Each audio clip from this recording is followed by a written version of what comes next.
بچه مکان ماشین دقیقا همین جای. بریم. این ماشین اگر یادتونه در ویدیو قبلی بود، با همین ماشین میریم.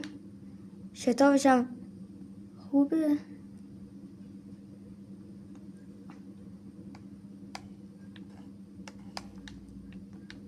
خب بچه نزدیکیم.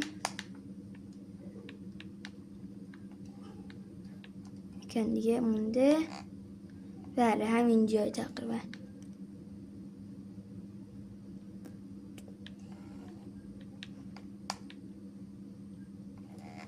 خب